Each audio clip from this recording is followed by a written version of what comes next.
You're listening to Dramas Over Flowers. This is an episode of What's Up in Dramaland with Saya, Anisa, and Paroma.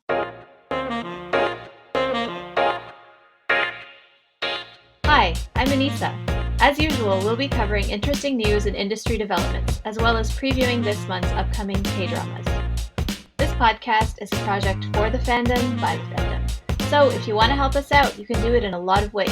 You can share our episodes, talk about the podcast to friends who love dramas, leave a review on iTunes or the podcast app of your preference. All of that helps us grow.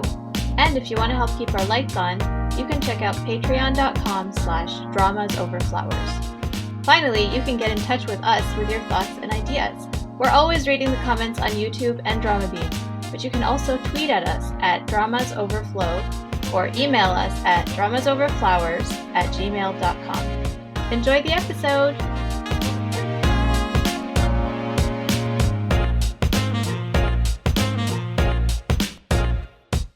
Hi everyone, this is Saya. This is Anisa. And sadly today we don't have Paroma joining us because she's on a very, very, very well-deserved holiday. But we do have a special guest. We've got our friend Helen here with us today. Can you introduce yourself a little bit and tell everyone where you came from? By which I mean on the internet. You don't have to talk about your ancestral origins. Well, I could do if you want. well, I think at some point we'll have to explain it when people hear you, and because not everyone's familiar with like European accents or British Isles accents, so it might be well worth the explanation. Go on. Sure. Yeah, so I'm Helen, otherwise known as Hellcat over on Dramabeans. The accent is from Northern Ireland. The land of Colin Morgan. The land of Colin Morgan. I started reading Dramabeans when I was just out of uni back in 2012, and it had a very special place in my heart. I loved it very much because it coincided with my love of K-dramas. And then they opened up the recruitment process to people, and I just put my recap in, not expecting to get anything back, but I did, and I was thrilled to actually be requested to become a recapper. So I did, and that was 2 years ago now, almost. My first drama was Woman of Dignity, which did unfortunately get dropped, but my second drama was Live Up to Your Name with Anisa. Yay! Yeah. That was a really fun experience. It was amazing. It was a very good drama, and it was a lovely drama to recap along with the community. What was your favourite drama to recap? Favorite drama to recap is definitely Life on Mars. That was earlier this year. Was that this year? Last year? Last year. I think it was actually last year. Yeah. Oh, time has flown. Oh I no! know. For a It's second, I was crazy. like, this year. It does. It slips away from you. It really does. The only way I remember is that, I'm like, oh, we talked about it in the last year-end reviews, didn't we? And that's how I kind of partition off the year. Yeah, For sure. So it was Life on Mars. I loved Life on Mars. I loved the original UK Life on Mars because it was such a beautiful and genius idea, really well executed and very funny. So I was very excited about the new Korean drama that was coming out, including the cast, who I loved from previous dramas. And it continued to be amazing throughout. There was no dull moments. So you must be really excited about the reunion of the two actors, the two lead actors of Life on Mars in When the Devil Calls Your Name. Yeah. So it was Jung Kyung-ho and Park Sang-woong, or yes. Yes, that's correct. Yeah, great. Okay, so they had their reunion in When the Devil Calls Your Name, and they've got a more antagonistic relationship in When the Devil Calls Your Name. more antagonistic. Yeah. I mean, he's literally the devil and someone who sold his soul to the devil true. and now is regretting it. So, I mean, it's pretty antagonistic. But I can see glimmers of them, bonding. I'm hopeful. Was this reunion intentional when they cast this? When they cast these two? I'm not actually sure, but I do think, isn't it the same director of Life on Mars? Is it? That would make sense, I actually. think it might Possibly be. not. Yeah. Yeah. But, I mean, I'm sure, I definitely heard a lot about their chemistry, and so I'm sure that was one of the reasons that they were happy to They do both this signed on. project. Yeah. Well, the funny thing, I did watch Life on Mars last year, just after it aired, I think. But more recently, I've seen the actor in what do you call it? The Time Between Dog and Wolf, and he's so tiny and green, and you're like, you go on to become him. That's crazy. And he's opposite Lee Seung-gi in that, so it's like very different screen presences, but interesting. Jung Kang-ho has really come into his own as an actor.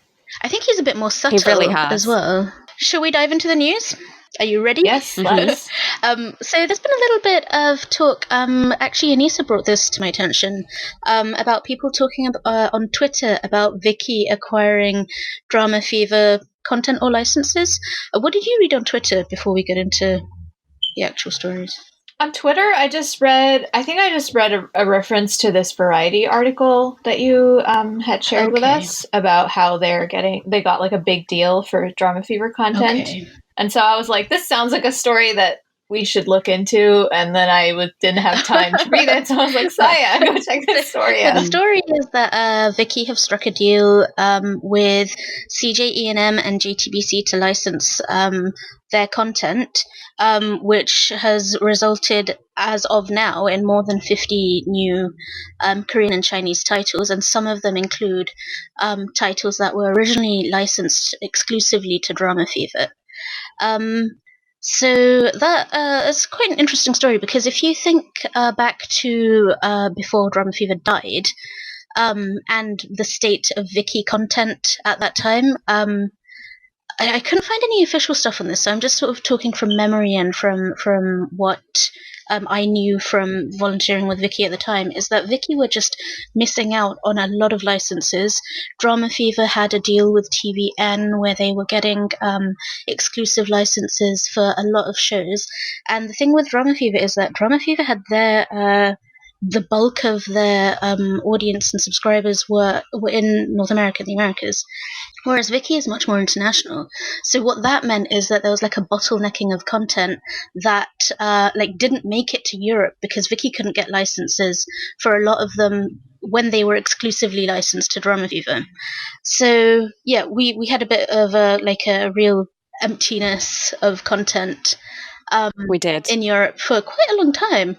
And so, yeah, Dramafever not being on the scene kind of opened up the content again for European viewers.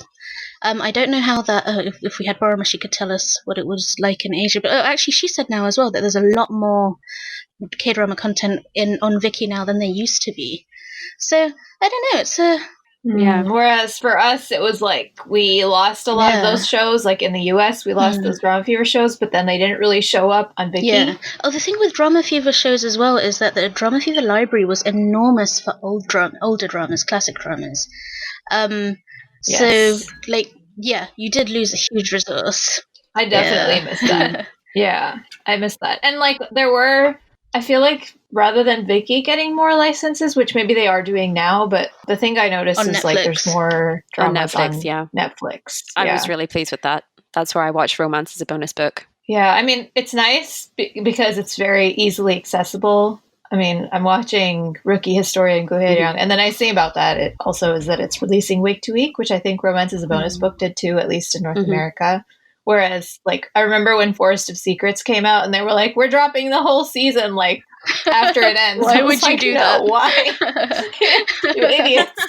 Yeah, and I mean, they are doing this weird thing where they're separating dramas into 2 seasons when they're 16 episodes, and they do season 1 is 8 episodes, and then they do it again a few weeks later, which is really annoying. I don't know why they've started doing that, but they are doing some shows week to week. Yeah, I think that the Netflix binge model is very different to how most K-drama fans actually consume their dramas, and it does mean that you'll miss out on the really quality engagement with the audience, which is for me that's part of the core of why I actually like K-dramas. It's being able to keep up week to week with what everybody else is doing. Plus it also drives people away from legal providers if they're not going to provide the things at the time that they are available elsewhere. Yeah. Right, because let's be real, it's not that we can't access this stuff if it's not on Netflix, right? So it's just why would I come to you then? Absolutely. And I found that was the case with Dramafever wasn't couldn't access it in the Yeah, UK. you couldn't get anything on Dramafever here. Couldn't get anything. It really was very useless. Yeah. And I'd never really understood why they had left out Europe when they were like releasing, because there's so many people in Europe who want to watch Who the would K-dramas. pay for it too? So it's maybe they didn't have the resources. I mean, who knows? And plus, it being owned by what was it? Warner Brothers probably made their scope like. There was no reason for them to expand their scope because Warner Brothers. I don't know actually. Am I making this up? Isn't it just very US centric? I mean, Warner Brothers releases movies all over the world. So it's not like they don't have for their international TV operations or their streaming. I mean, they didn't have a streaming platform. Or did they have a streaming platform? They're building one. Although, like they have one for DC. They have one for DC like content, and they're building one supposedly. That's the AT&T one, which is consolidating consolidating everything, right? Yeah, AT&T, the demons. Or we have AT&T internet, and like last Monday, it just like stopped working for no reason, and we didn't get our Wi-Fi back until Thursday night. Which like I thought I was going to have to go somewhere else to record this episode, and we had like massive outages all over this area. It's really 4 days like. And they kept telling us it'll be back soon, and it wasn't. So eventually they stopped giving us a time when it would be back. Oh, wow. And we were like, this is bad. Just to go very slightly off topic, there was a Patriot Act episode about why your internet sucks. Did that apply to you? Mm-hmm. Like US internet? I don't think I haven't actually had time to watch the Patriot Act, tears and sobbing. But yeah, Hassan Minhaj is a gift to humanity. I just want to put that out there. So I don't know what he talked about in there, but I know that it's not good that AT&T owns so much. Yes.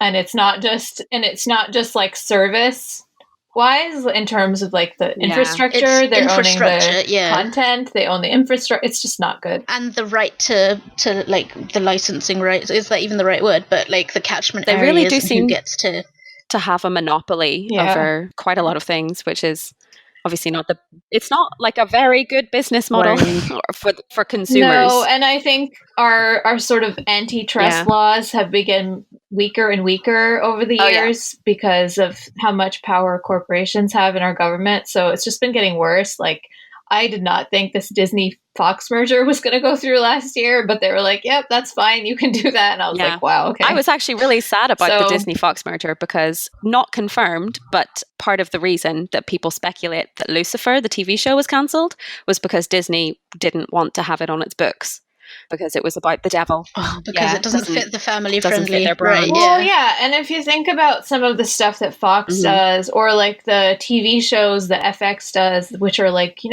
darker and pretty, very adult focused, but some of them have, I mean, FX has created some of the most critically acclaimed shows in the last few years. Yeah. So I don't know how they're going to handle, I mean, I hope their solution is not to just shut down all of that, but I think they're shut down one of the big Fox subsidiaries that make movies, and I can't remember. I don't think it's Searchlight, but it's like the other one. So that's sad, So like obviously a lot of people are going to lose their jobs too. Yeah.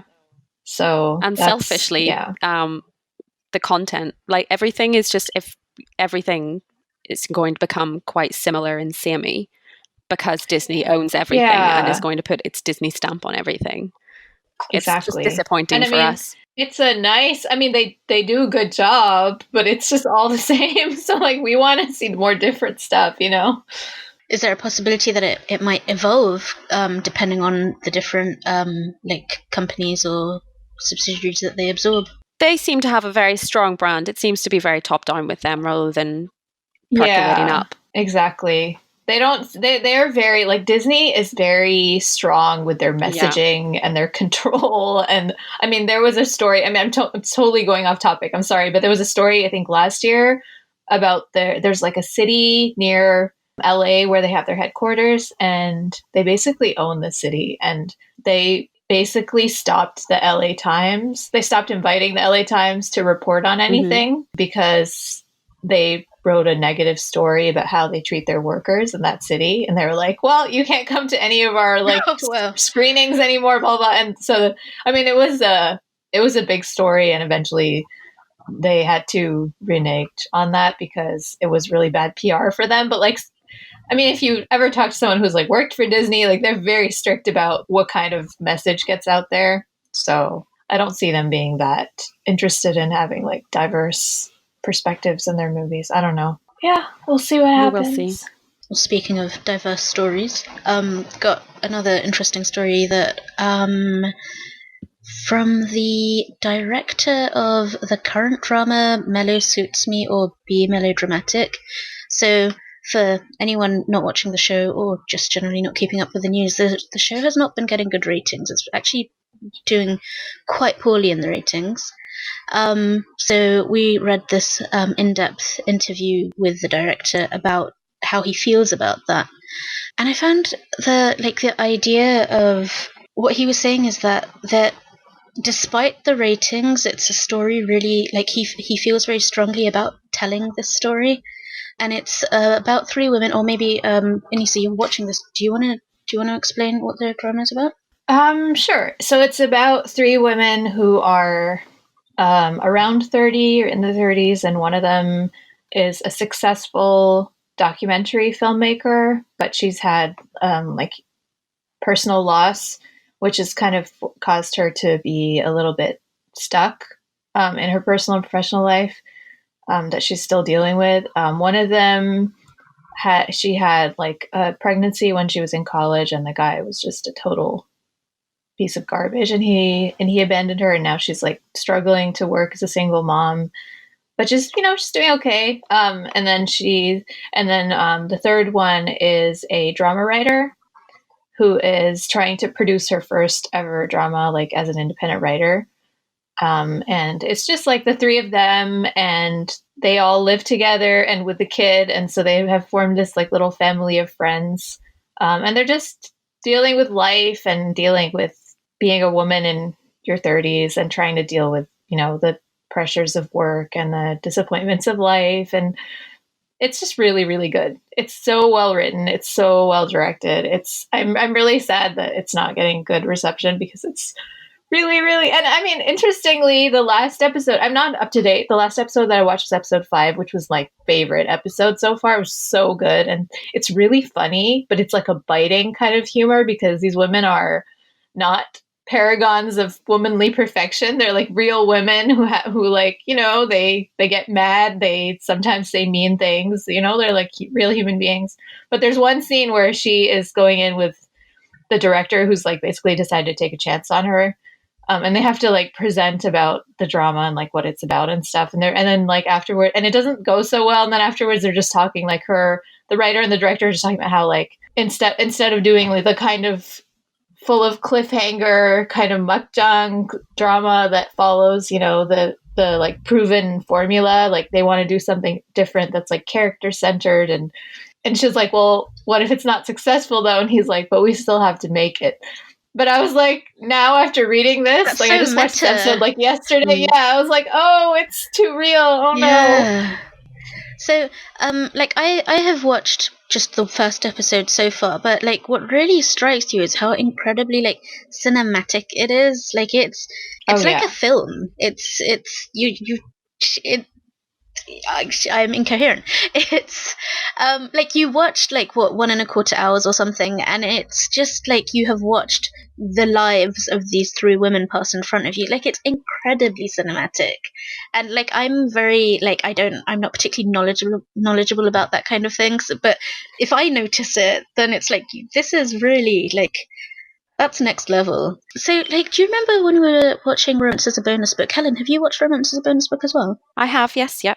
Okay, so do you remember in that show when the poetry book they produce at the end, and the director says to Young that the other like the commercial stuff pays for the really sort of beautiful literary stuff to exist. Like this is not going to pay for itself, but it needs to exist, and it's the other stuff that we use to make a space for this work to exist. Do you think that can apply like in Dramaland as well to actual dramas? What's your thoughts on that? Yeah, absolutely. I think that it's what this reminds me of actually is Yo Jin-goo when he did Circle. I think that he'd said that he'd done something else, like a more popular drama, or maybe it was like quite a large movie before, and then that sort of gave him he felt that he was comfortable doing something smaller and more intimate, like Circle, but that would never have really got made if he hadn't been able to do the larger, more profitable one first. And I think that these stories they're definitely worth telling, even if it's only to like a very small number of people. Yeah, and I mean, I think it definitely applies to this, because the director of this drama, he made like Extreme Job, which he did last year, was like a record-breaking movie, and it made so much money that I saw it on like international lists of the top 10 highest-grossing movies for a while of 2018. So like, coming off of that kind of success, I'm sure it definitely gives him more freedom to do something that's like completely just a project that he really wants to make. You can really tell whenever someone is like very passionate about something, even if it's like a very niche area, and that means that it's going to resonate more with the people who actually enjoy it. Yeah, and it's like that scene where they're in the meeting with these network executives who are so like misogynistic, and they're just very unpleasant, and they're not buying it, and it's as if the drama is literally arguing for its own existence, because she tells these executives, she's like, okay, so instead of having these cliffhangers at the end of every episode that's like bringing people back, what we want is to have characters that people care about so much that they want to know what's happening in their lives. Like that's the kind of story we want to tell. Mm-hmm. And I was like, yes, this is the kind of stories that I love. And that's basically what kind of story this is. And we're here and we're watching it. So I also think it's really interesting how they're saying these are really low ratings, where it's a cable show. And before, like 5 years ago or 6 years ago, 1% was high for cable. I remember those days. Now, yeah. And now that we've had like the Reply series and like Sky Castle and Goblin, like now people are like 1%. Oh, that's really disappointing. That's really low. But I mean, I still think that we should remember that it's not a network show. It's actually a cable channel. That's a really good point. So it's not that bad. Yeah. I think it's a really wonderful sentiment, though, what you said there, about the drama making a case for itself. And I think that still applies to anything women-centric generally. They tend to be like, you have a drama and it's about the person, and then if it's a woman, it's a woman's drama. Yeah, I mean, these executives were literally like, women aren't interesting. Why should we care about the show? It's only about women. I was like, wow, that's so... But the thing is, like, I've never heard such a bluntly, like, brutally honest depiction of... I mean, I'm sure it's obviously dramatized, but I was like, wow, they really went there. Like, they really exposed all of that. That's pretty great. I think you'd probably be surprised if you've seen any of the emails that get leaked from people who work in this industry. I think that they are also pretty blunt. Yeah, those are like not meant for the public consumption, right? You're not meant to know. Yeah. Right. I mean, this is produced to be put on TV, so I was just... It's not that the sentiment surprises me, but I'm surprised to see it like in a drama. So kudos to them for doing that. It just makes you think of what a genius setting it is for that drama. Like it anticipated these kind of obstacles to begin with, and just preempted them by going right in there and having that meta conversation too. It reminds me, again, going very slightly off topic, it reminds me of a conversation I was having earlier in the week with a friend of mine who I'd been trying to persuade to watch I Need Romance 3. Have you guys watched that? The Sung-joon Kim Seo-yeon one? Half of it. I have, actually. Yeah. 2 episodes, and then there was something that really bothered me about the relationship. So my friend dropped it too. So you're in good company. And it's been a while since I've watched it, but I watched it when it aired. I think was it 2013, so it's quite a long time. So maybe if I watched it now, I'd feel differently. But like, I remember like what really struck me about that show was the main character, Kim Seo-yeon.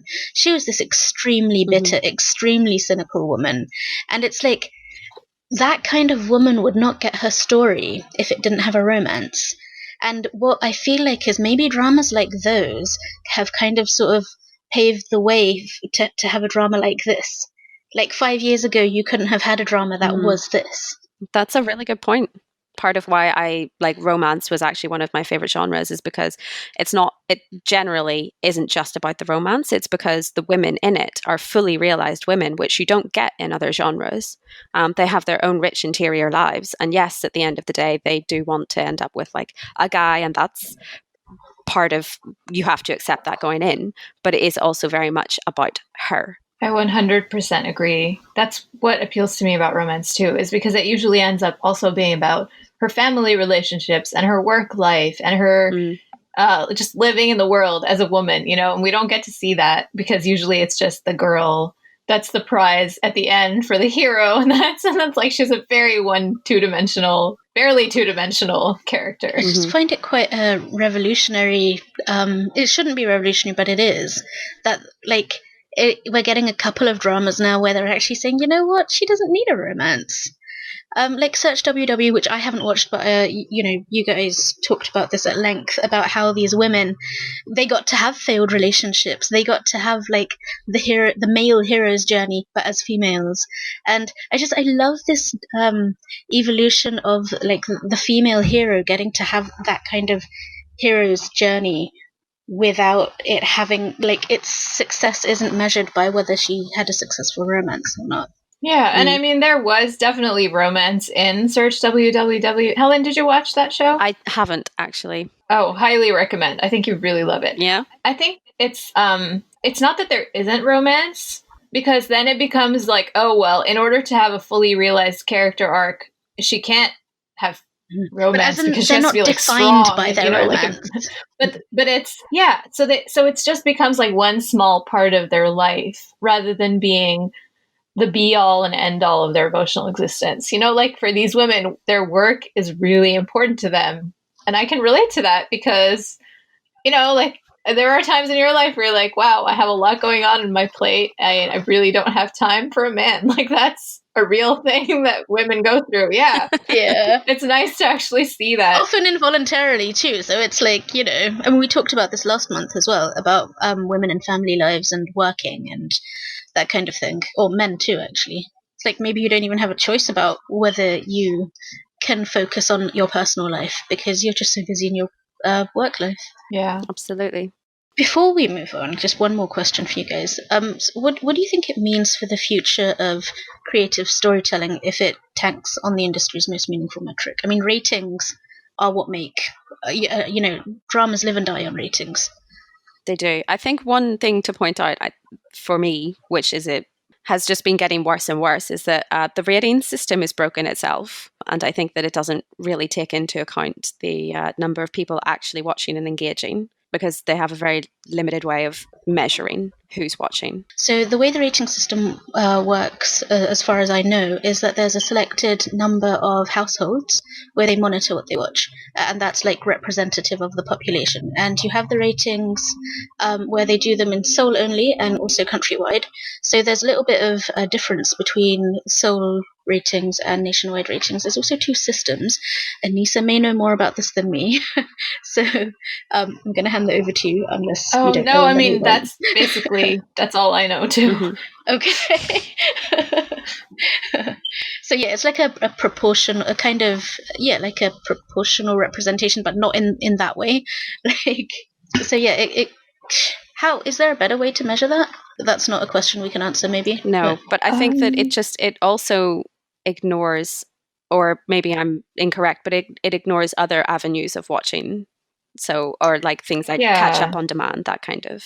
And I mean, Nielsen has finally started counting some streaming ratings as well, but the whole system and the way it's been set up to count ratings is one that's been around since like, I don't know, the 80s, or it's really old technology, especially at least in the US. I know it's like old technology and they're still kind of running on that model.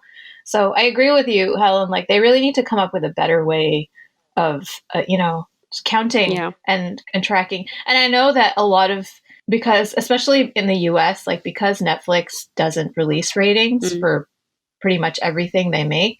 Now I know a lot of companies have started trying to track, like social media engagement, and instead of trying to figure out like how many people actually watched a particular episode at the time of airing, just because now like what does the time of airing even mean anymore, right? they try to check how many people are watching just based on like how many people are actually talking about it, which I think is probably a better way of doing it. But I still think that there's clearly people are watching everything we do on the internet anyway. Like, so I'm sure there's ways to count, how many people are watching a given show. Yeah. And for example, if you are subscribed to a service like Viki, like I'm sure Viki has the numbers, right? Yeah. I think it would be cool for specifically for Korean dramas. I think now that the Korean industry is more sort of in tune with the idea that they do have an international audience, which they are becoming more and more so, I think it would be valuable for them to also take into account these international viewing numbers, because they are now like coming out internationally on legal streaming platforms around the same time that they come out in the domestic audience. Especially since the domestic audience and the international audience do seem to diverge quite a lot in what they actually like. Yes. A lot of the time. Agreed. Yeah, sometimes there'll be stuff that just is not, like the domestic audience does not enjoy it. But outside of Korea, it's a massive hit. I think that was the case for Healer, wasn't it? Yes. I think so. Yeah. That didn't do well at home. Also, like niche genre type things, like, Sci-Fi Circle, I think, was one example of a show that... Actually, how well did that do in Korea? I felt like it kind of went under the radar, but again... It did. It flew very much under the radar. Oh, okay. But yeah, internationally, that was... But also, like, speaking of Women of Dignity, like, you said that you really didn't enjoy that. Yeah. It was not a hit internationally, but that was, like, actually... It did really well. It did do very well because it has all of the typical like makjang elements, and it was well acted. Right. I have a soft spot for Women of Dignity, I have to say, because it was my first drama. But definitely get that. I'm not going to rewatch it anytime soon. But it wasn't a good show, right? Yeah, no. I probably won't recommend it to people. Okay, so it's sort of a follow up to something that we talked about. I can't remember if it was last month or the month before, but we have been discussing the new adaptation of Mulan that's coming out next year. And if you've been keeping up with international news, you know that there's been massive protests, pro-democracy protests in Hong Kong, and the police have been really brutally cracking down on the protesters in recent weeks. And so one of the stories that came out recently is that there's been a few Chinese K-pop stars publicly backing Beijing. So like backing the Chinese government and supporting the police. And there's been some backlash from Korean fans, and also some of them who say they understand where they're coming from, but a lot of them are saying that it's not something that they support. So, and these stars are Jackson Wang of GOT7, which is disappointing because I really liked him. Lee Seung-gi, who is, I think, EXO, Lai Kwan-nin, and Victoria Song, which I'm sorry, I'm not familiar with those two. So, it's interesting because Jackson Wang is actually from Hong Kong and Lai is from Taiwan. But, and one of the things I found interesting in the article was that Jackson used to have like a Hong Kong flag and a Hong Kong like symbol on his backpack and on his hat all the time. But recently now he's been having like a Chinese flag on his clothing and on his like backpack and stuff. So I think maybe it's more of like a tactical move, knowing that most of his audience is in China. I don't know. What do you guys think about this? I have to say I'm disappointed, obviously, in the way that some celebrities have handled this. So I'm quite negative on that. But I also think that they're going to have a lot of pressure coming, not from them, but from like further up the chain. So I don't know if it's all just on like a political move on their part. I think they're also probably being, if not coerced into this, strongly recommended. Yeah. I pretty much agree with Helen in that it is disappointing, but also I can't see that it would be easy for them to sort of go against the sort of mainstream Chinese government messaging, because they have not, I mean, they're openly obviously very powerful, but also sort of they have the power to destroy these people's careers if they choose. And if they come up negative even like just once, that could be the end of their, and all the money is in China now. The Chinese audience is where their money is. If they alienate them, what does that mean for their careers? Can they afford to alienate them? Maybe like we're privileged enough to not be in that kind of authoritarian regime, or under the shadow of it, and two, our careers don't depend on whether the Chinese approve of us. So it's a complicated position. I don't know if there are any right answers, but again, these are people at the bottom of the chain. They're not. They don't have as much free will and autonomy as we think they have. Yeah, I definitely can sympathize with that position but I do think that there's a difference between not being able to say anything in support of the protesters versus like fully coming out in support of the Chinese government and, being like, rah, rah, go police. Very true, an important distinction. So I am like, couldn't you just have stayed quiet? Like, was this really the hill that you wanted to plant your flag on? But I'm sympathetic. Just because they are making a conscious decision to, like, it's a positive action rather than a negative. Yeah. I can totally understand just pleading the fifth because you cannot wade into that. Like I have, like in my program, which is a Critical Asian Humanities Master's program, I think like 90% of us are international students from China. And I know that a lot of them care about issues of like imperialism and, cultural dominance and all that, but they have to be very careful in their research not to be overtly criticizing the Chinese government's policies because, clearly like they need to go back and get jobs, right? So like I can definitely understand how you would need to be a little strategic in what you're talking about in your work. And, like you said, Saya, like we don't have to be as careful about that. It would be nice if just one person could be that hero who says, no, this isn't okay and I oppose it.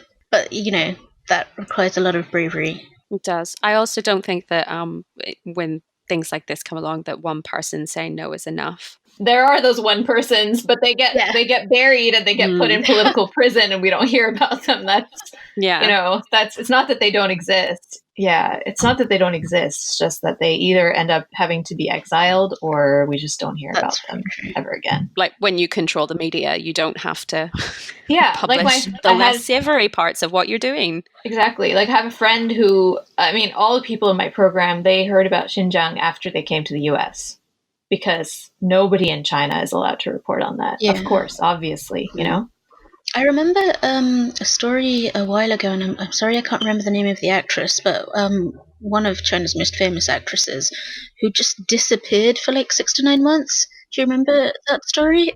Yes. Fan Bingbing, I think. And like, so it's not that, there are consequences, but although she was in mainland China, so I don't know if it's different if you're abroad. But maybe, I don't know, fear makes people do things that they don't necessarily, approve of themselves. And there's a reason why there are these high-profile examples, so that everybody else is like, oh. I mean, she was literally disappeared for months. Yeah. And it was just... And there was a complete blanket on that story as well. So, like, that was really scary, actually. Yeah, so I mean, then in that context, you can understand why, for example, Liu Yifei, who's playing Mulan, would support. Yeah, especially if they have family at home as well, or family in mainland China. Right. But I think that there's a difference between the Chinese actors and the people working in China itself coming out in support compared to celebrities in Korea. Right. Because they don't have the same kind of political and not even political as with Fan Bingbing, but just genuinely like repercussions in your day-to-day life. Right. It's more of a calculated economic move because China is their biggest market for K-pop. Yeah, which is harder to forgive. Yeah, definitely. So something to cheer us up after all of the gloominess of that is, you guys remember we talked about Pil-mo a few months ago, several months ago, was it even a year ago? Who knows? It's been a long time now. Getting married. Well, he and his wife just had a baby, and it's so cute. So, it's such a lovely story as well. Such a sweet story. Him. I've always loved it. Like I think I first watched him on this family drama that came out, oh my gosh, like a while ago now, like maybe 2011. It was called The Sons of Seoul Pharmacy House. And he was one of the sons in the family, and he was just so funny. Like, he's such a funny actor. Yeah, I'm happy for him and his wife. Yeah. That's really... Especially with all of the divorce stories and broken relationships and things, it's just nice to have something. Yeah, and like he was like, lonely, and he was 45, and then he went on this like blind date program, and it's just just so cute that they fell in love. It is so adorable, and for sure not something that you'd think would actually work out. And having gone on a blind date, I'm not sure if you're aware, Anissa, but there's a thing called Love Island in the UK. I have heard about the show, actually. I've never seen it. We don't need to know anything about it because it's trash, but sorry, do go on, Helen. It is absolute trash, but that's our version of this very beautiful, pure, wholesome story. And you know what's like, I was reading about the story, and what really stands out is like how thoughtful the dating show was. Is they researched somebody to suit him, as in they really did it. They chose someone carefully. The thing with stuff like Love Island and all of the like Big Brother and trash reality TV in the UK is that and even stuff like The Apprentice, is that they choose people based on who will create the most conflict. Whereas, like, on this show, they like sincerely looked for someone they thought would match him, and it worked out. Like, how great is that? So yeah, it's so cute. To be fair, Korea also has a lot of these trashy dating shows, which like everything is fake, everything is scripted. They're all celebrities that will actually never. I think this is the first ever happy ending for a couple that formed on one of these shows, and there have been like real couples that formed, so it warms my heart. Yeah. I think there is a couple off Love Island that are still together, actually. So it does come from unexpected places. Oh, do you watch it, Helen? I don't watch it myself, but you can I have friends who do. I have friends who do. But actually, there was, I don't know, some of the conversations that they have between the people on the show actually sound quite lovely and sweet. The guys are all like, they're all talking about their emotions and like opening up to each other, which that's quite surprising. It's actually very positive. Yeah, it's very positive. Yeah, the in among the bikini shots. Yeah, I think the last and perhaps first time I ever watched reality TV was the very first episode of Big Brother many years ago, and then I was just like, I don't think this is for me. Yes, I would recommend. This is taking a bit of a sidetrack, but there's a TV show called Terrace House on Netflix. I was just gonna also mention Terrace House. It's like sort of a guilty pleasure, but I love that thing. Yeah. I feel like with Terrace House, though, it's almost like they've got people who are just really nice together, put them in a house, it's kind of like watching, I don't know, a bunch of like uni friends or something try and figure out how to live together, but with added romance. Yeah. And it's like there is romance, but there's also, like friendships and people's like work journeys and, just like the dynamic of very polite people trying not to step on each other's toes, but then like sometimes there's like somebody who just like doesn't do the dishes and you're all like, oh my god, how do we not make this into a big thing? It's just so relatable. It's very relatable. It's very slice of life. But yes, if you're going to watch a reality, that would be the one and I'd recommend. It's just very low on the American brand of reality TV manufactured drama, because the whole tone is just so much more low key, which I enjoy. Agreed. So next story is Eric and Jung Yoo-mi have turned down the K-drama remake of Sera Sera, which was a drama that came out, I want to say like 10 years ago. Was it 2008 or something? Yeah. Yeah, I thought it was 2007. I loved it. I watched Sera Sera. I also loved it. I don't actually know if I would love it on a rewatch, because there's obviously that extremely problematic scene. I haven't watched it yet. Well, let's just say that the gender dynamics are a little upsetting. Yes. And it's a very dysfunctional relationship between the leads. But I do think that it was well done in the sense that the way that the drama ends kind of deals with some of those issues in some ways, although it doesn't quite deal with it enough, I think, especially according to our standards now, maybe like 11 years later. It was 2007. But I actually... initially I thought they were going to do a sequel, which I was very excited for because I loved these two actors together. And I mean, I loved them again in their reunion, but I just thought that like this drama was so electric and like tense, and it was such an intense experience that the OST was incredible. But I don't really want to see a remake of the same story. Speaking of like more niche dramas, I don't think Sera Sera did very well in the ratings, but it was a drama that really hooked me, and it was one of the very first ones that K-dramas that I actually watched and made me keep. I watched it pretty early on too, and I think it was one of those which like it didn't do that well in the ratings, but it was sort of more of like a cult hit later on. Yeah, it had such a strong brand for itself, and I loved the music in it. Years later, I can still remember the music. I still listen to the music. I still listen to the music. So good. It's one of my favorite OSTs ever. Like, still on my list. For the benefit of those who haven't watched it, can you give a quick summary of the plot? So, Eric is kind of like a very handsome dude that just like has relationships with rich women. Eric is a very handsome dude. That's that. Yes, literally in real life and in the drama. But I mean, like, I don't think he has a real job. Like, he just has like rich girlfriends. Isn't a job? If I'm recalling correctly. Yeah, it's a full-time job. And then Jung Yumi is this sort of naive young woman who comes to the city for work, and they end up being neighbors. She's living with her younger sister, I think. And then they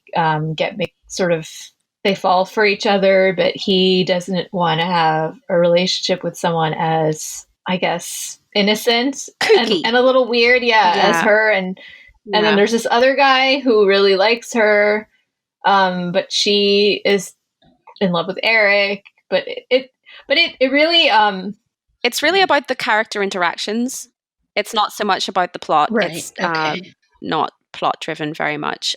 It's but it really goes in places where I was like, wow, this show really went there. Like, it's extremely tangled because there's like a hint of romance between I think they're step siblings. They are step siblings. So that's obviously got some. It's more than a hint. Like, they definitely. I was keeping it spoiler-free for. But you find that out pretty early on. Part of why I really loved Sera Sera and was excited to see a remake was because Jung Yumi in it was such an interesting character. She was naive and innocent, but she was also very self-possessed. She knew exactly what she wanted. Yes. And she actually pursued Eric in the drama, which is, again, quite unusual. But she never lost her sense of dignity. I loved that about her. Yeah. And I think I would have been more interested in a remake because of, I think where the drama left us was a very interesting, and it could have been interpreted in multiple ways. And I would have loved to see them come back to that story and see them as like these characters who were both fascinating people, like 10 years later or whatever. But I'm less interested in seeing a new cast. So like they have cast Lee Ha-jun and Jun So-ni, who are like new. So you know, like one is already cast, one is in talks. You know, right? Wee Ha-jun from Romance as a Bonus Book. He was the second lead, and he was little brother in Pretty Nuna. So how do you think he fits the bill of the character of Eric's character? I don't think he does at all, to be honest. Do you think that perhaps the remake is going for something slightly different in tone from the original? I think it would have to, because the original was so special and distinctive that it would be very difficult to actually recreate what they did in the original. Do you think that the problematic elements might be resolved in a remake? So when I say the problematic elements, like it's key to the drama. They were interested in exploring two people who were having a messy relationship, which is why it was gripping. And I think that if they tried to get rid of it, it wouldn't have the same kind of appeal. Yeah, because there is a lot of like disturbing behavior, but in no way is that disturbing behavior portrayed as something like good or admirable. It's like, wow, that was bad. Like, you shouldn't have done that kind of stuff. And the characters pay for their actions. So do you think you'll be watching it? Yeah, I don't know if I might watch the first episode because of my loyalty to the first one. But if it's not good, which I don't expect it will be, I probably will drop it. Agreed. Yeah. Well, let's agree to reconvene at that Yes. point. I think that's the plan. So Helen, come back when it comes on. I would love to come back anytime. Okay, pencil it into your diary. We would love to Yeah. have you.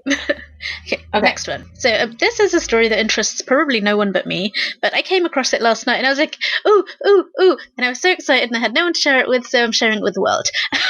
So Bad Guys the film. Who knew this was a thing?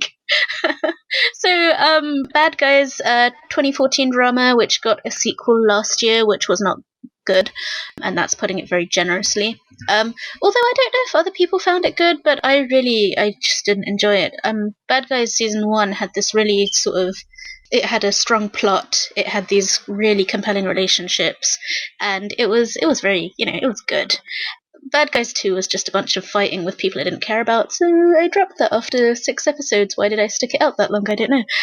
So the film, you've got the returning cast. You've got Kim Sang-jung and Ma Dong-seok who are returning, and it has been so long since I've seen Ma Dong-seok on TV.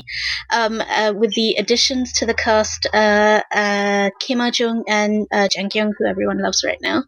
So that looks really fun. I watched the trailer. It's an action thriller, but it misses my favorite character, who was Tae-soo. I don't remember who the actor was. It also doesn't have Park Hae-jin. I didn't like his character that much anyway. But yeah, so this is actually releasing in theatres across the US and Canada. I don't know when I will be able to watch it, but one day. I look forward to it. Ah. I was very excited. So the next one is also something that's coming out here. So it's a US remake of Sky Castle, which they've decided to do a pilot on NBC, and they're calling it Tribeca. And if you haven't watched Sky Castle, it's basically about this extremely, very wealthy and privileged class of people who are trying to get their kids into these what they call sky universities, which is Seoul, Koryo, and Yonsei.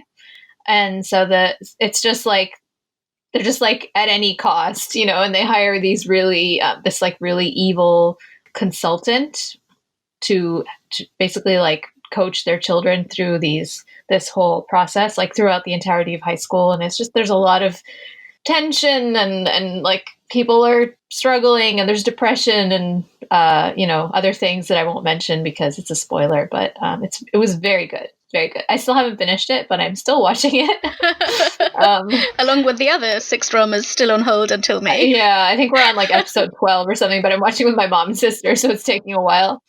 Oh, so it's not even school's fault. No, it's just all 3 of us have very different schedules. So this will be about a wealthy lower Manhattan neighborhood, and it's including the producers of Gossip Girl. So we'll see. I don't have high expectations, but I can understand why they're remaking this, because the original one broke all the records, and it got 23.8 viewership ratings, which is crazy because it came on JTBC, which is cable. So yeah, that would be really good ratings just for a normal broadcast channel, but that's just insane for a small cable channel. It's not even like it's TVN, it's JTBC, so it's crazy. Yeah.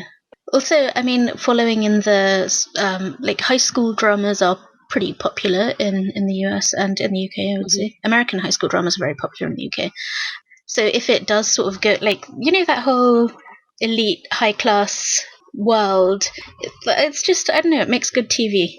Agreed. Gossip Girl was huge. I know that one of the shows that's getting the most buzz here right now is Succession, which is about this. I don't know if you guys have heard of it, but it's a TV show that's about this super rich family that's very, very transparently based on Rupert Murdoch's family, which is the Fox TV network family. So they're horrible people, and you hate all of them. But it's this fascinating sort of indictment of people who have so much money and power and how they use it. I'm not sure I'd have the appetite to watch something like that. Right? Yeah, and also me too, but it's really getting a lot of, people are really enjoying it. And they're saying that it's so well done that despite the fact that we're kind of tired of rich people's foibles, it's still fascinating to watch. So, but I feel the same way. I have no desire to watch it. Yeah, not at all. But I'm just saying, since that is there, maybe this is a good time for something like this to come out. I think one thing that I would mention as well, though, that NBC dramas, I don't think they do all that. They're not very good. Do you know of any other examples? Can you name a few that? From what I could tell, I think they mostly deal in like procedural, like kind of cookie cutter procedurals on their drama side. That's The true. comedies, I That's like true. the comedies. They're really good with comedies. Like they did Parks and Rec and they did 30 Rock, I think. So but straight dramas, I'm not sure there is. They also did The Good Place, Yes. which I am still shocked that The Good Place is a broadcast network I television know, but that's show, the thing. so. They're really good with comedy. I love The Good Place so much, and it's really interesting, and it's a philosophical take, but... And it's coming back in like 2 weeks. 1 week, 2 weeks, something like that.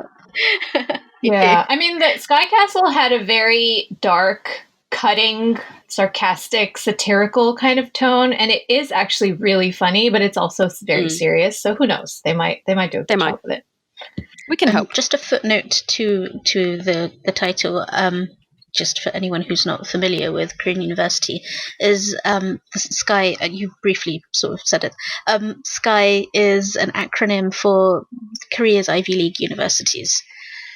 So there's an upcoming Netflix travel variety show called Twogether, as in TWO, together. And it's going to be Lee Seung-gi, yes, Lee Seung-gi, who we all know and love, and Jasper Liu, who is Taiwanese actor. And they're going to be traveling to different Asian countries to meet their fans. And each time they'll be having a local fan as their guide. And it's just like a, kind of like Grandpa's Over Flowers, like they have to overcome the language barrier. Yeah, except that they're going to be like these fan guides, which I feel it would just be fun to see these fans like completely melt down and just lose their minds at spending the day with Lee Seung-gi, because who wouldn't? So yeah, it looks cute. It's coming out. No air date as yet, but it has begun filming. Filming began in Indonesia, in early September. So that should be fun. And it's from the same production company who made Busted, which is the Netflix original celebrity mystery game show, and Running Man. So you've got a good team behind it as well. So it should be exciting, I think. Yeah.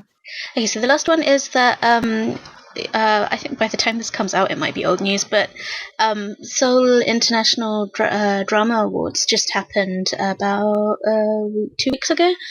The beginning of September, and lots of stuff. You guys can go and research the award winners, but we just wanted to quickly mention that Kim's Convenience, the Canadian sitcom about a Korean immigrant family, won the most popular foreign drama of the year, and there was also special invitation, which is like, I'm not quite sure what that award means, but it's called special invitation, and that was given to Kim's Convenience and to the American remake of Good Doctor. So it's like fun recognition of international works that sort of link to Korea one way or another. Super cool. We love Kim's Convenience, so that's exciting. Have you guys plugged Kim's Convenience on the podcast before? You're welcome to add your own. No, I just wanted to make sure that it had been, because I think that it is brilliant and funny, and it's just such a beautiful little story. Yeah. Yes, and I know that we were like really down on Disney earlier, but I also just want to like give Simu Liu a shout out, because he's the one who plays Jung in Kim's Convenience. Yeah. The son, and they just announced that he's going to star in the first ever Marvel movie with a Chinese American hero. Oh, like, that's exciting. So cool. Yeah. Shang-Chi. I think we were like down on Disney as a monopoly. I really like Disney, and I do enjoy the Marvel. I do too. I love the Marvel movies. I love the Disney. I just wanted to like balance that with my son. Well, the fun stuff is that the third season wrapped a few months ago, and they're filming the fourth, and they've already ordered the fifth. So it's got a good future ahead of it for Kim's Convenience. It's a little side story which I just randomly came across and I found really interesting, is that Korea is exporting its own sitcom about the immigrant experience. So it's by a regional TV channel in Jeju. So it's about a multicultural family in Jeju and their experiences in that region, and that's been sold to Vietnam.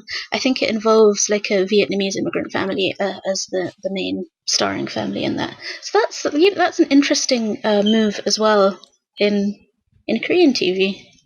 Multiculturalism is something you don't see enough of. Just to be clear, like it has already aired last year. The show, it already aired in Jeju Island, and then now it's being. This is interesting. I would love to watch this, but I doubt it's available. I'm gonna see if we can find anything about it somewhere, and maybe we'll check back in next month if we do find anything. So I think that's it for news. I think that's it. That was quite a lot. Before we started this, I promised everyone this is a really news light month. So then I went and did like a heavy full day of research. You said that, and then I looked at the doc, and I was like, it doesn't look that light. I was really, really grabbing for straws. Like, there's nothing, no drama happened this month. Everything is boring. Maybe because it's just like everyone decided, oh, let's just not have news either. And yeah, sorry, I apologize. That was me. No, that's fine. It ended up being an interesting month anyway. I hope, Helen. I hope it was interesting. Yes, absolutely. I've had a really good time. So let's move on to upcoming dramas then for October. And before we get into the new stuff that we haven't talked about, I just want to make a note that Haru Found by Chance, which we talked about last month, which was originally supposed to air on September 25th, has now been moved to October the 2nd, sadly, because we were excited for it. It's also now being listed everywhere as Extraordinarily You, so I'm guessing that's the official English title, which kind of, it takes away all of the title's individuality and fun, so I'm kind of bummed about that. Like, even in translation, A Day Found by Chance was a really good title. Yeah, Why? They always do this. Inexplicable. So the first new drama is called My Country. It's airing on October 4th on JTBC. It'll be a Friday-Saturday drama, 20 episodes. It stars Yang Se-jung, Woo Do-hwan, and Jang Hyuk. And it's a historical. It's set during the end of the Goryeo period to the early Joseon. So it's kind of like, over time, like kind of an epic. And it's about two friends who aim their swords against one another due to differences in opinion about my country. So, like, you can see that it's going to be taking place during a time of historical conflict, since it's the Goryeo period to the Joseon period was like a change in dynasty. So, and there was obviously conflict and violence. So it's just about a warrior and a sort of a smart person from a low class. And so there's like conflict between class status and, conflict between friends. So it should be interesting. And I just want to make a note that this is the director of Just Between Lovers and I Remember You. So definitely a good sign. I'm excited about this one. I've got thoughts on the writer. So this is also from the writer of, Inspiring Generation, which is also known as Age of Feelings? Is that what it was called? I think so, yeah. Which I haven't watched, but if I remember rightly, nobody liked it. It was a bit of a disaster. That was 2014. So in 2016, the same writer also penned Master of Noodles, which I did watch, which had a really, really good first half, and then just kind of went funny. Like, I heard the same thing about Inspiring Generation too, that it started out well and then it just crashed and burned. So, So it's not that it was bad exactly. It was that it seemed to not know who its main character was. Like, it started off with Chun Jung-myung, and then it moved its focus to the other guy, what was his name? Lee Seung-gi. Which actually he made the better hero / anti-hero, but it was weird because, like, the focus of the show didn't focus on the right story at the right time. So as much as the director of it is amazing, and I love, like, Yang Se-jung is one of my favorites. Woo Do-hwan is generally amazing as well. So the cast is great, director's great. I guess it will all rest on the writing. Helen, do you watch Saguk much? I don't actually. That's why I've been staying quite quiet. I will watch them if they're a fusion. Yeah, I'm also kind of in the same boat. Like, Saya and Paroma are much more into the saguks, and they enjoy, like, the political intrigue and all of that. For me, I like the saguks that are not as much about political intrigue. Like, I'm really loving Rookie Historian Goo Hae-ryung. Yes, I love it. I love Rookie Historian. One of my favorite ones is Orang in the Magistrate, but generally I need them to have some kind of fantasy or light-hearted element. Yeah, Yeah. same. Well, I'll check it out and I'll come back. Yeah, let us know. It doesn't sound lighthearted, that's what I'll say. I love epic sagas, so it's like, you know, but they are a bit like, they take a bit of sort of mental commitment as well, because you have to sort of go in there with your brain at the ready. And I don't always have my brain at the ready. So This is, that's a I problem. feel that. The next one is called VIP. It's airing October 7th on SBS, 32 35-minute episodes, and it airs on Monday, Tuesday.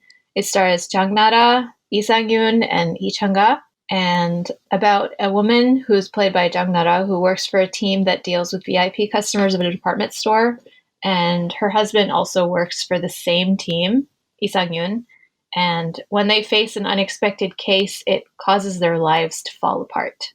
So the director and screenwriter, I couldn't find any other credits for both of them, so apparently they're both rookies. So the cast is good. I don't know about the premise. Yeah. Are you interested in this? I thought this one looked interesting, actually. First of all, I do like Jang Nara. I think she's got a very appealing kind of likability to her work. And this one, with having the insight, obviously, from someone who has to manage rich people's cases or, you know, the VIP department, I thought there would be a lot of high drama involved with that one. So I might give this one a watch. And the genre is mystery melodrama, so that's quite promising. But I do have one very big reservation about this, which is Lee Sang-yoon. He's an actor who can be absolutely riveting with the right director. Like in what is it called? Liar Game, and I think 20 Again. Those He was good. he was really good in both of those shows. Like, he was wonderful in both of those shows.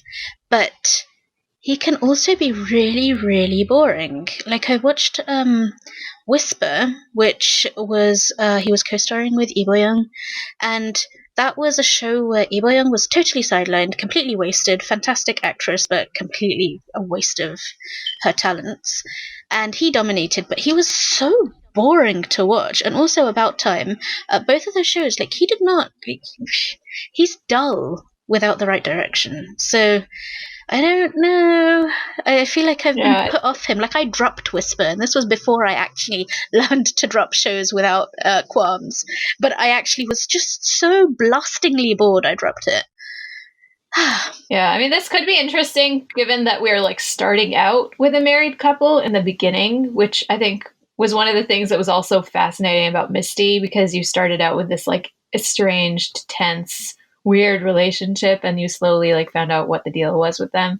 But I think this is really going to come down to like writing and directing and execution. And also, like, because Jang has just come off, like, Last Empress as well, where she had a fantastic character, and she just handled that role so well. And she does everything so well. Good. She does everything well, yeah. Yeah, she is so good. Because she's kind of like this soft-spoken, like a not in a rude way, but like you kind of feel like she's a kitten with claws when she gets a tough character. But she also will make you believe she's the tiger. Like in The Last Empress, she might have started as a kitten, but she ended as a tiger. And like I love seeing that evolution in her character. So I want to give it a try, but I do have reservations about Lee Seung-gi. Okay. It looks like they're going to focus on Jang Nara, though. So I hope so. She's definitely got much more star power than him. Yeah. Okay, we'll see how that turns out. So the next one is called Everyone's Lies. And I am really excited about this, even though it has a very boring title. Yeah. It's going to be on OCN on October 12th. It's 16 episodes, Saturday, Sunday, and it stars Lee Min-ki and Lee Yoo-young, whose last projects were Because This Is My First Life, and Lee Yoo-young did My Fellow Citizens. Yeah, My Fellow Citizens. That was her last TV project. So it's about a woman whose husband disappears after the sudden death of her father, and she joins the National Assembly and teams up with a detective in her search for the truth. That detective is Lee Min-ki, obviously, and they work together to break through the silence and lies that people spill to protect their own interests. Wow. I'm going to let you guys talk first. Yeah. I think that this one was the one that grabbed me the most out of all of the upcoming dramas. First of all, I love Lee Seung-gi a lot. Yes. How much? Do you love him too? I'm actually Camp Young for this one. I love Young, but carry on. I'll get to that. Okay, I see. No, yes, I think Lee Seung-gi, he's so oddball and offbeat. And I think that whenever that's channeled well, I think it can be really gripping.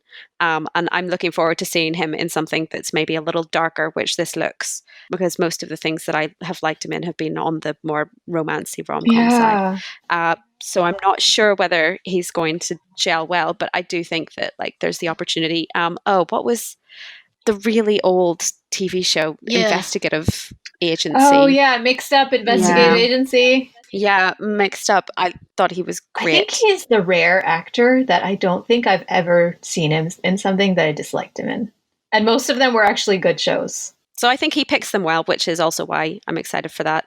And it obviously, the director, both Coffee Prince, I love Coffee Prince, obviously, and I love the first half of Cheese in the Trap. I love how you have to qualify that. That's yeah. I mean, the directing was gorgeous. Yes. Regardless of how much else of a total mess that turned into. I haven't seen Argon, which she also did, but I loved Heart to Heart. If you haven't seen that, it's really, really good. Argon was also really, really good. So it's definitely in safe hands, we hope. Yeah, and I mean, I am like both Lee Seung-gi and Lee Young camps because I love both of them. Yeah. I'm a little bit concerned about how much Lee Young is working. Yeah, and how this one is about how her husband disappears and her father dies at the same time, and like I just want her to take a break. But and for those who don't know, like she recently lost her fiance, Kim Jun-yak. Yeah. In a car accident. So, and she didn't really take much of a break from acting, did she? She's worked non-stop since then. Yeah. And also, I mean, this director was the last one to work with him as well, because that was Argon, wasn't it? Right. That's right. Yeah, and one of the writers is also worked on Argon, so I see. I hope that it's not too difficult for her. There was some recent news. I mean, we didn't report on this. I came across it in my research for one of the past episodes that about an Instagram post that she made. Was it Instagram or just an SNS post that she made? Just about it was depressed, and I don't know if there was. People were worried. I think it was something to the effect of like life is just really hard, and then she took it down, or she said, "Oh, I'm fine." Like it was like down as well. But like, I've just been worried about her since, and you're like, I love her. I've loved her ever since I saw her in Tunnel. But I really genuinely feel so worried about her, and it's just like I don't even know this lady on the other side of the world, but I'm so worried about her. I want her to take a break and get some help. But potentially she's working through her issues by working hard, which... But, sometimes working is just a way of not thinking about stuff. Yeah. But the fact that this one is, like, obviously to do with a husband disappearing, maybe she's hoping that this will be cathartic in some way. I hope so. But... I mean, the team of people who's doing it does seem like a very thoughtful group of people, and so people that's understand at least her loss as well. Yeah. And who are perhaps also grieving, though maybe not as much as her. So, well, despite that sad sort of element to it, I am really excited for this show, and I hope it is not too wrenching to watch, and it's more, gripping. Watch it anyway. Yeah. I'm prepared. Yeah. I have tissues.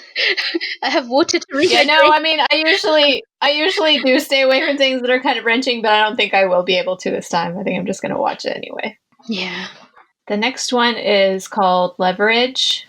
It's a remake of the US show of the same name. And there's no like episode count or anything, but it's airing October 13th on TV Chosun, which is like a smaller cable channel. And it stars Lee Dong-gun, Jeon Hae-bin, and Kim Se-ran. And it's basically the story of an elite insurance investigator turned scam strategist who recruits the best players in order to catch the real criminals who think they're above the law. Sounds quite fun. Yeah. If they do it comedy, yeah. Yeah, I think the US series was kind of on the funnier side, so probably a comedy. I'm just thinking of Well, it doesn't need to be a comedy, but like something like that. I love it whenever they have like comedic elements to it. Because Agreed. obviously, like having the kind of scam or heist element to it, it's built in. Yeah. You're already kind of upturning certain like norms of the way that, crime fighting or catching the bad guys works. So then if you have comedy in there also sort of overturning, because that's what comedy does best, right? Is like defying your expectations and making you laugh. Mm-hmm. It doesn't sound dissimilar to another recent drama, Player, the Song drama, where you get scammers to scam, conmen to scam scammers out of like ill-gotten gains. Yeah. Wasn't there also an element of that in Police Unit 39? Oh yeah, 38. But yeah. That was like really genius because that worked on so many levels. So I mean, I'm not familiar with the source material, but just as a standalone, it sounds great. Though I'm thinking of the last US drama ending in like AGE that was remade, and Entourage, Leverage. Are they anywhere? Yeah, I mean, but that was. I don't know. Entourage wasn't a good base material to begin with. Exactly. The original show was trash, so I don't know how much you can really judge any other things by that.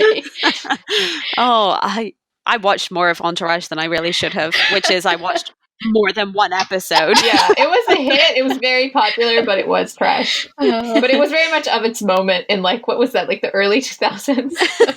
Such a mystifying decision to even remake that into a K-drama in like, what, 2016 or 17? Like, what was that? Didn't Entourage get a movie recently? So maybe they thought that they were going to build off the success of that. Yeah, but the movie was also terrible. Someone must have really enjoyed it.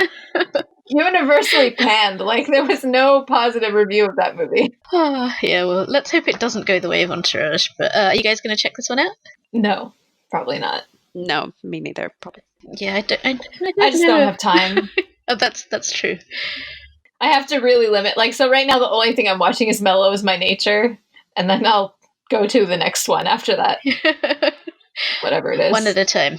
Yeah. Okay. So the next one is called Catch the Ghost. And I'll go through this one pretty quickly since we've already talked about it. It was supposed to come out in August. It's a Moon Gun-young police drama where she's looking for her autistic twin sister. So this was originally supposed to air, I think, August 9th, but I think they needed more time for filming. So it's now going to be airing on October 21st. And it's Moon Gun-young's first drama in 4 years because she had compartment syndrome and she took a break for a while. So it'll be nice to see her come back. I really like her. Helen, any thoughts on this one since you weren't here when we talked about it last?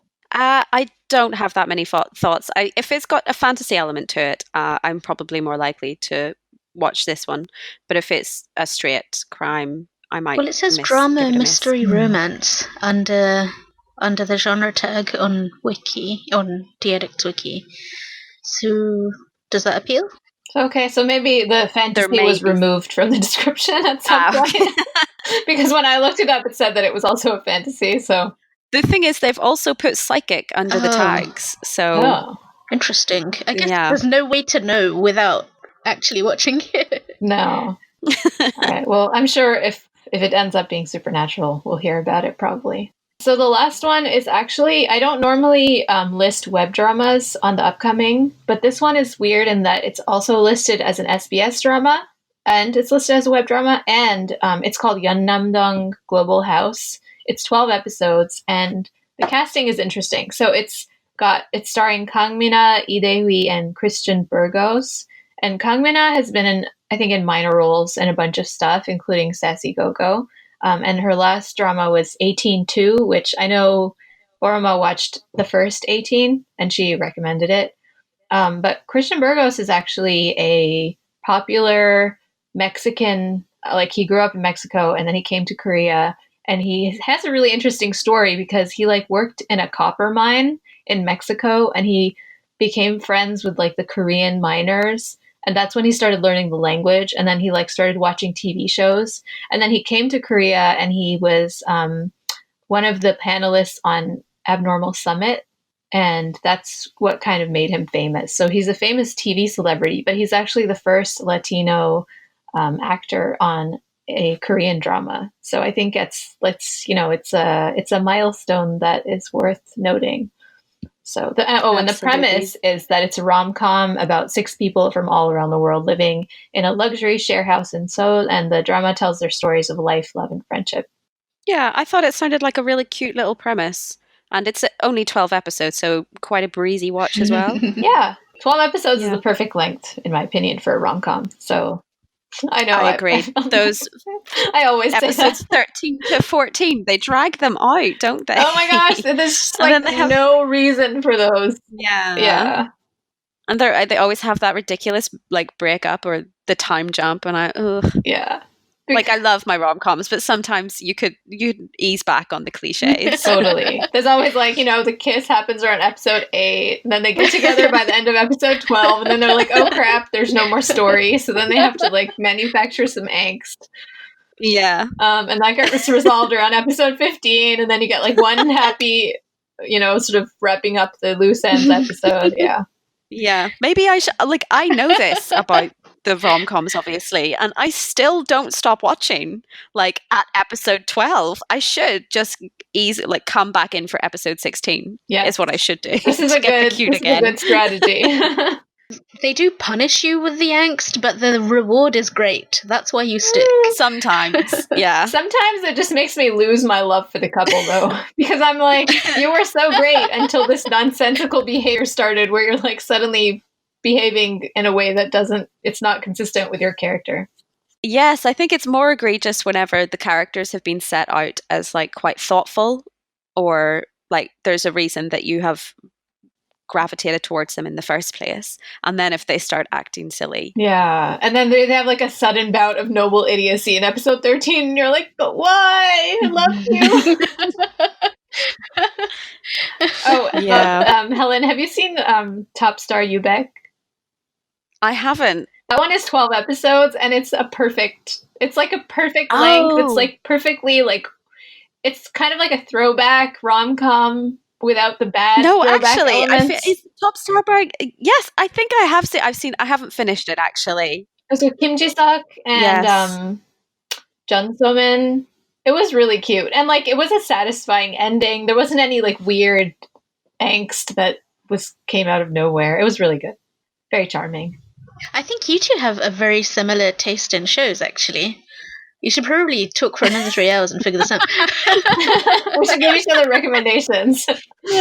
Yeah. I've been adding to my watch list. Yeah, I'm quite strong on like the rom-com and like the supernatural fantasy sci-fi. That's my sweet spot. Yeah. I don't watch as many of the supernatural shows. Those are more like, I think Paroma and Saya watch more of those. But I really love Signal. So I go for more of the slice of life and the rom-com, and sometimes the sort of workplace sort of, like, I really loved Familiar Wife. Yeah. But yeah, so I guess, we talked about When the Devil Calls Your Name, but is there any other drama that you want to mention that you're watching right now and are either like loving or like super hating and you want to rant about it? Actually, the only other drama that I'm watching and have fallen behind a little bit on, unfortunately, is Rookie Historian. But that one, I really loved that one, Rookie Historian. So I've seen Shin Se-kyung in a few other things, and I actually quite liked her. Like, I know that she got panned for her acting for quite a few years, but I quite liked her, and I thought that it was mostly that she hadn't been given the right roles. But I thought whenever she's been given any kind of like comedy or serious, it's when they ask her to do like aegyo or any kind of like very cutesy behavior, she's not like a great fit for that, I've found, or the kind of like the really innocent, naive candy kind of role. She's better. Yeah, which is why she's really good in Saguk. Yeah, in the because historical. It demands more of her, I think. So Shin Se-kyung in Rookie Historian is, she's just such a wonderful character because she, again, has a lot of beliefs and thoughts about herself, and she doesn't let anybody tell her that she's wrong. And obviously there's like a process of learning, but at her core she knows that she's right. And I think it's very impressive. And she's like willing to, She's so principled. Yes. stick to her beliefs. Yeah. Yeah. But she's also willing to like grow them. Like she doesn't get dogmatically stuck on one thing. No. She's just like, she will learn, and she's willing to like be open to being wrong and to taking in new information. I love that about her. She's such a great character. Yeah. If you could recommend one drama to everyone right now, what would you recommend them to watch? I Can Hear Your Voice. Always and Forever. A classic Yeah. that we really love around here. I totally agree. Yes. We will co-sign that recommendation. Yes. It was, when was that? I think it was 2013 maybe. So it was only like a year into my watching K-dramas, and it just, you get the crack dramas. It was my crack drama. And it's something that I rewatch and drives your fiance crazy. It does drive him a little bit crazy. I tried to get him to watch it actually recently with me, but he didn't enjoy it. I watched that as it was airing, and I was in Canada, and I told my mom and my sister, like, you have to watch this one, and they watched it, and like we still fondly remember that and talk about it sometimes. Oh yeah, I've such good memories of it, and it is Lee Jung-suk is my bae forever. And Lee Bo-young as well. Oh, I loved Lee Bo-young's character in it. I want to be her when I grow up. So, I love more with her than with him. So is this how you want to practice law, though?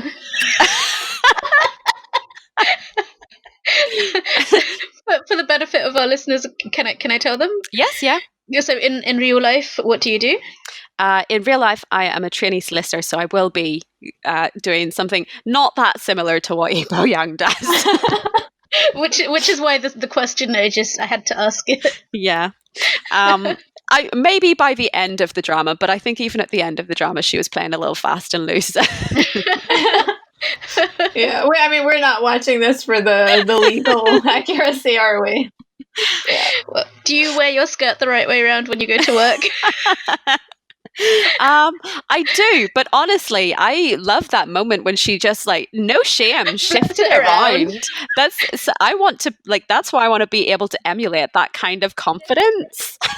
It's such an unforgettable scene that so many years later I can still replay it in my head. Yeah, it doesn't even look around. Yeah, it does not turn her hair. She's like, let me fix that. Yeah. I have a fun story with that show as well, actually. It's not that fun, but usually every Ramadan I don't watch TV. I just take a break. I fast from TV as well as the other things. But that year, I Hear Your Voice destroyed my resolve. So it's the first Ramadan in so many years that I watched a show. And that was I suppose that kind of ruined me for life. So oh my goodness. So I suppose since that, I have gone back to sort of not really watching stuff, but that one year I couldn't do it. It's I need to watch the show. I think also the days were extraordinarily long that year as well. Those were your That's the thing, right? Is that when it's winter and you're only fasting for 11 hours, you can totally, but when you have 18 hours to get through and you're just I think we were at 21 hours or something at that point. Oh my goodness. And you know, in winter here, our fasts can be as short as 8 hours. That they are really short. But that I think that year was a particularly difficult year. And also the show was just really, it ruined my mind. I just had to watch it. Yeah, I think that I got through. I picked it up about halfway through its run, which meant that I binged the first part, which it was so painful whenever I got up to date with it on the weekly. I was going mad about week to week.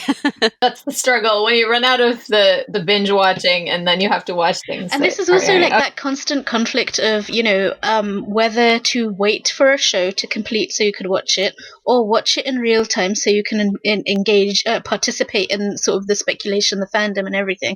And back then the fandom was much more active than it is now as well.